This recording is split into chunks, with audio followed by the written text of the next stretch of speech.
ஒருவேளை கூட்டணி திமுக பக்கம் சாஞ்சாங்கன்னா அது மிகப்பெரிய ஒரு இதா போயிடாது. அப்படிலாம் கிடையாது. இப்போ வந்து அந்நியாராகட்டும், எங்கள் கட்சி நிர்வாகிகளாகட்டும், மக்களுக்கு விரோதமான விஷயங்கள்லாம் நாங்க ஆர்ப்பாட்டம், போராட்டம் எல்லாமே நாங்க கலந்துக்கிட்டோமே. இப்போ நுங்கம்பாக்கத்துல டிபிஏல வந்து நம்மளுடைய டீச்சர்ஸ்லாம் ஸ்ட்ரைக் பண்ணும்போது, அந்நியார் அவர்கள் நேரடியா போய் அதுக்கு ஆதரவு குடுத்தாங்க. ஈபில அவங்க வந்து ஸ்ட்ரைக் பண்ணும்போது, அந்நியார் அவர்கள் நேரடியா போய் ஆதரவு குடுத்து அந்த கூட்டத்துல கலந்துக்கிட்டாங்க.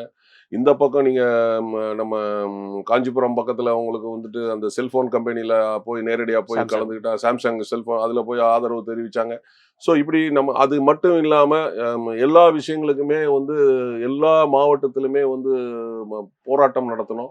ஒவ்வொரு விஷயங்களுக்கும் வந்து போராட்டம் நடத்தணும்.